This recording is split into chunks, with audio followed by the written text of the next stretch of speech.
Hi గారు, welcome to our channel. ప్రస్తుతం మనతో పాటు దామో బాలాజీ గారు సీనియర్ జర్నలిస్ట్ ఉన్నారు. వాటితో ఒకసారి మాట్లాడదాం. సార్ నమస్కారం. సార్ నమస్తే సార్, రాజ్ తరుణ్ లావణ్య వివాదంలో ఇంకొక కీలక పరిణామం చోటు చేసుకుంది. సార్, ఈ కేసుని హ్యాండిల్ చేస్తున్న నార్సింగ్ పోలీస్ స్టేషన్ లో ఒక పోలీస్ ఆఫీసర్ ని ట్రాన్స్ఫర్ చేసేసారు. ఎందుకంటే వీళ్ళకి సంబంధించిన ఒక ఆడియో లీక్ అయిందని చెప్పేసి ఈ వార్త వైరల్ అవుతుంది. సార్, మరి ఈ ఆడియో లీక్ అయింది కదా, ఆడియోలో ఏముంది?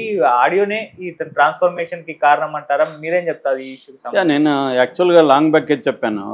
అంటే ఈ అమ్మాయికి ఇంకొక పోలీస్ ఆఫీసర్కి మధ్య ఏదో అఫైర్ నడుస్తుందని వార్తలు కూడా వైరల్ అయినాయి.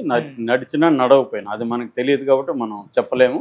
కానీ ఈ అమ్మాయి పక్షపాతంగా పోలీసులు అయితే వ్యవహరిస్తున్నారు ఈ కేసులో అనేది మాత్రం బయట నుంచి మనం పరిశీలిస్తే అర్థమైపోతుంది. ఎందుకంటే ఈ అమ్మాయి మస్తాన్ సాయి ఇంటికి వెళ్ళి దొంగతనంగా ఆ డెస్క్ తీసుకొచ్చింది. అప్పుడు కేసు పెట్టాల్సింది ఎవరి మీద? ఈ అమ్మాయి మీద. మస్తాన్ సాయి డ్రగ్స్లో ఉన్నాడా లేదనేది అది వేరే ఆస్పెక్ట్. ఈ కేసులో ఈ అమ్మాయి అతని మీద కేసు పెట్టినప్పుడు ఈ హార్డ్ డిస్క్ అసలు నీకు ఎక్కడిది అని అడిగింది. నేను పోయి దొంగిలించుకొని వచ్చినా అంటే ముందు ఈ అమ్మాయి మీద పెట్టాలి కేసు. హార్డ్ డిస్క్ని అతని పర్సనల్ హార్డ్ డిస్క్ అది. అతని హార్డ్ డిస్క్లో ఏముంటే మనకు సంబంధం లేదు, పబ్లిక్కి పోలీసులకు కూడా సంబంధం లేదు. ఇప్పుడు మన ఇళ్లలో మన హార్డ్ డిస్క్లు వచ్చి పోలీసులు తీసుకెళ్తారా?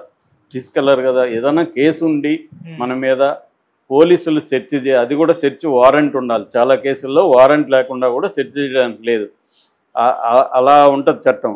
ఎవరో తెచ్చిచ్చిన హార్డ్ డిస్క్ని పెట్టుకొని ఇప్పుడు ఆ వీడియోలు మస్తాన్ సాయి పెట్టాడా, ఈ అమ్మాయి పెట్టిందా, ఇవన్నీ తెలియదు. రెండోది, మస్తాన్ సాయి పర్సనల్గా ప్రైవేట్ వీడియోలు తీసుకున్నాడు. ఇప్పుడు నేను నా భార్యతో వీడియోలు తీసుకుంటే మూడో వాళ్ళకి ఏం సంబంధం? అసలు వీడియోలు తీసుకోకూడదా? చట్టం ఏమైనా ఉందా అలాగా వీడియోలు తీసుకోకూడదని? సో ఇదేంటంటే ఇప్పుడు నా డిస్క్ ఎత్తి నేను నా భార్య వీడియోలు తీసుకుని పెట్టుకున్నా, దాన్ని ఎవడో తీసుకెళ్ళిపోయి ఇతను 200 హీరోయిన్లు అని రేపు న్యూస్ వస్తుంది. ఇది చాలా దారుణమైన వ్యవహారం. రేపు పొద్దున దీనివల్ల ఏమవుతుందంటే ఇటువంటి అమ్మాయిల మీద కక్ష పెంచుకుంటారు. ఇప్పుడు అతను ఎవరో మొక్కలు చేసి భార్యని ఎందుకు చేశాడు? దాని వెనక అతనికి హ్యూమిలియేషన్ అవన్నీ కూడా వాస్తవమే కదా. అతన్ని పంచాయతీ పెట్టి హ్యూమిలియేట్ చేశారు వాళ్ళ ఫ్యామిలీస్. సో ఇవన్నీ ఏమవుతుందంటే చట్టం సరిగా పనిచేయనప్పుడు చట్టాన్ని మనుషులు వాళ్ళ చేతుల్లోకి తీసుకుంటారు. సో చాలా క్రైమ్ పెరగడానికి మన క్రిమినల్ జస్టిస్ సిస్టమ్ చాలా కారణం, ముఖ్యంగా పోలీసులు. ఎందుకంటే పోలీసుల దగ్గరికి ఫస్ట్ కేసు వెళ్తే మొన్న కూడా చూసాం కదా, టైటిల్ కూడా అదే వచ్చింది కదా, కంప్లైంట్ ఇవ్వడానికి పోతే కడుపు చేసిన పోలీసు. ఇలాంటి బోలెడు ఉన్నాయి. అట్లాగే అనంతపురంలో అమ్మాయిని ఒంటరిగా ఉన్నావా అని అతను హరాస్ చేస్తుంటే కేసు పెట్టింది. ఇలాగా చాలా పోలీస్ స్టేషన్లో పోలీసులు ఏం చేస్తున్నారంటే కేసులు దగ్గరకు వచ్చే అమ్మాయిల్ని ట్రాప్ చేయడం లేదు. ఈ మధ్య కొత్త ట్రెండ్ ఏంటంటే అమ్మాయిలే పోలీసులు ట్రాప్ చేయడం. ఇది లావణ్య, ఆ అమ్మాయి ఎవరు, ఇంకో లక్ష్మీ పడాల ఒక అతను ఎవరు చింటూ అనేవాడితో మాట్లాడిన ఆడియోలు వింటే అందులో చెప్తుంది అమ్మాయి వాడిని శేఖర్ భాషని ఎలా చంపేయాలని డిస్కషన్ వాళ్ళిద్దరిది. అందులో ఏం చెప్తుంది, ఇతను ఏంటంటే ఇది పోలీసుల వ్యవహారం, రేపు నువ్వు డిఎస్పీయా ఎస్పీనా ఎవరి దగ్గరన్నా నన్ను తీసుకొని నేను డీల్ చేస్తాను అంటుంది అమ్మాయి క్లియర్గా. అంటే అమ్మాయికి అంత కాన్ఫిడెన్స్.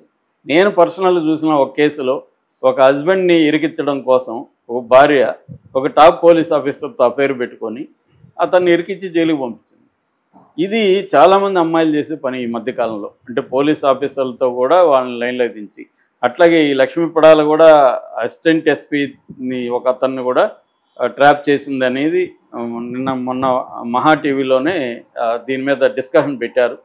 సో ఇలాగ ఏం చేస్తున్నారంటే ఈ లావణ్య కేసులో కూడా అదే కనబడుతుంది. లావణ్య కేసులో ఇప్పుడు కొత్తగా ఏంటంటే ముందు నుంచి అందరూ కూడా చాలామంది చెప్తున్నారు లావణ్యకి ఆ నార్సింగ్లో ఎవరికో అఫైర్ ఉంది, పోలీస్ స్టేషన్లో అఫేర్ ఉందా లేదా కానీ మొత్తానికి లావణ్య కేసు పెడితే మాత్రం వాళ్ళని అరెస్టులు చేస్తారు. ఈ అమ్మాయి కేసు పెడితే అతన్ని సాయిని అరెస్ట్ చేశారు. ఈ అమ్మాయి కేసు పెడితే శేఖర్ భాష మీద కేసు పెట్టారు.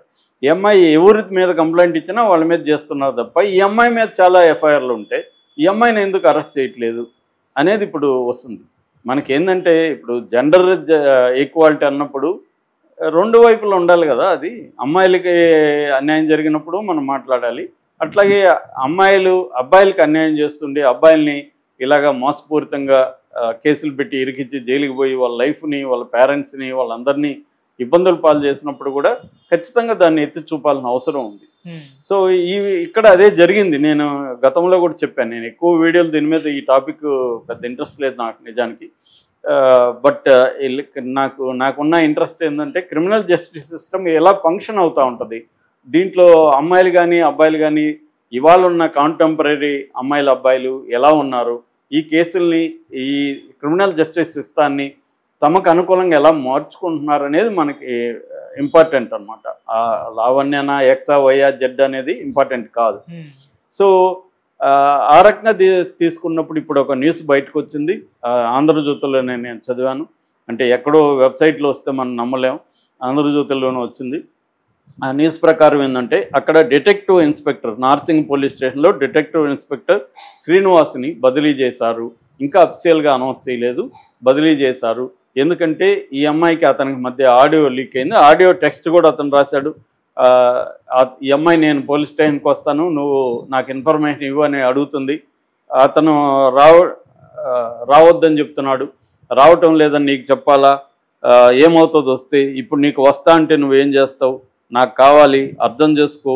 అతనేమో అర్థం చేసుకో రావద్దు అంటున్నాడు. అర్థం చేసుకోవాలా, నేను చాలా గలీజు అని ఈ అమ్మాయి చెప్తుంది. మిమ్మల్ని వచ్చి నేను దూరం నుంచి చూసిపోతాను, జస్ట్ సరదాగా ఇన్ఫర్మేషన్ ఇచ్చేయండి అని మాట్లాడుతుంది. అట్లాగే ఇంకొక వీడియో కూడా ఏదో రిలీజ్ అయింది. సో దాంట్లో కూడా సరదాగా ఈ అమ్మాయి మాట్లాడుతుంది. మొత్తానికి ఈ అమ్మాయి ట్రాప్లో అతను పడ్డాడా లేదా మనకు తెలియదు, కానీ ఈ అమ్మాయికి ఫేవర్గా అతను బిహేవ్ చేస్తున్నాడు అన్న ఆరోపణలతో అతన్ని ట్రాన్స్ఫర్ చేస్తున్నాడు. గతంలో కూడా ఈ నార్సింగ్ పోలీస్ స్టేషన్లో సిఐ గంగాధరు, ఎస్ఐ లక్ష్మణ్లు కూడా గతంలో వాళ్ళు ఏంటంటే ల్యాండ్ పంచాయతీలు చేస్తున్నారు. అంటే చాలా ఏరియాల్లో పోలీస్ స్టేషన్లు ఉన్నాయి, కొన్ని పోలీస్ స్టేషన్లు ఉన్న ఏరియాలో ల్యాండ్ వివాదాలు ఎక్కువ ఉంటాయి, డిస్ప్యూట్స్ అక్కడ ఎక్కువ ఉంటాయి అన్నమాట. కొన్ని ఆ ప్రాంతాల్లో అటువంటి ఏరియాలు ఉంటాయి. సో ఈ నార్సింగ్ కూడా అటువంటి శంకర్పల్లి ఆ ఏరియాలు ఉన్నాయి కదా, అక్కడ జన్వాడ, అప్పుడు కూడా జన్వాడ ల్యాండ్ ఇష్యూలోనే వీళ్ళిద్దరిని సస్పెండ్ చేశారు, ఈ గంగాధర్ అండ్ లక్ష్మణ్ని. సో ఇలాగ ఉన్నప్పుడు ఏం చేస్తారంటే జనరల్గా వాళ్ళ దగ్గరికి కేసులు వస్తుంటాయి. మామూలుగా అయితే సివిల్ కేసులకు వీళ్ళు తలదోర్చకూడదు, అక్కడ ఏమన్నా క్రైమ్ జరిగి ఉంటే తప్ప. మామూలుగా చాలామంది పోలీస్ స్టేషన్లో పోలీసులు ఏం చేస్తారంటే, బాబు ఇది సివిల్ కేసు, మాకు సంబంధం లేదని వాళ్ళకి మర్యాద చెప్పేస్తారు. కానీ సంపాదించుకుందాం అనుకున్న వాళ్ళు ఏం చేస్తారంటే సివిల్ కేసులను ఉపయోగించుకొని వాళ్ళ మీద ఏదో క్రిమినల్ కేసు పెట్టేస్తామన్న వాళ్ళని బెదిరించి పంచాయతీలు చేసి ఒక పార్టీ వైపు డబ్బులు తీసుకొని ఒక పార్టీ వైపు చేసుకొని ఇతర పార్టీని, అది న్యాయమాన్యాయం అనేది ఉండదు ఇక్కడ. వీళ్ళు ఎవరు డబ్బులు ఎక్కువ ఇస్తే వాళ్ళని ఇది చేసుకుంటారు, అవతల వాళ్ళని ఇబ్బందులు పెట్టడం, కేసులు పెట్టడం, ఏదో ఒక హరాస్మెంట్ కేసు పెట్టడం, ఇది జరుగుతుంది. ఎందుకంటే మన దేశంలో ఇందాక చెప్పినట్టు క్రిమినల్ జస్టిస్ సిస్టంలో ఉండే ప్రాబ్లం ఏంటంటే ప్రాసెస్ ఇస్ ద పనిష్మెంట్. నా మీద కేసులు పెట్టేస్తే అవి ప్రూవ్ అవ్వచ్చు, అవ్వకపోవచ్చు. ఇప్పుడు సాయిబాబా 10 ఏళ్ళు జైల్లో ఉన్నాడు పాపం, 95 years వికలాంగుడు.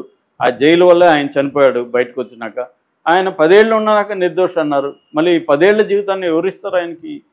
ఇది మన క్రిమినల్ జస్టిస్ సిస్టంలో ఉండే ఒక మేజర్ ప్రాబ్లం. దానివల్ల ఏమవుతుందంటే పోలీసులు కావాలని కేసులు పెట్టాడు, నువ్వు పోయి కోర్టులో చూసుకోరాని. సో వీడు ఇంకా తిరుగుతూ ఉండాలి, పోలీస్ స్టేషన్కి తిరగాలి, కోర్టులకు తిరగాలి, కోర్టులు త్వరగా తేల్చవు. సో మనం చూస్తున్నాం కదా, వివేకానంద రెడ్డి హత్య కేసు 6 ఏళ్ళు అయింది, ఇప్పటివరకు తేలలేదు. అటువంటి ఒక సెలబ్రిటీ హత్య కేసే అలాగే ఉంటాయి, ఇంక మామూలు క్రైమ్లో ఎవరు పట్టించుకుంటారు? సో ఈ క్రిమినల్ జస్టిస్ సిస్టమ్ ఏం చేస్తుందంటే ఇండివిజువల్ని పీల్చి పిప్పి చేసేస్తుంది.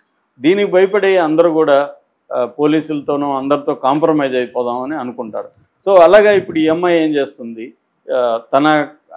తన పెట్టుబడిలాగా తన సెక్సువాలిటీని ఎరవేసి అవతల వాళ్ళని మాయ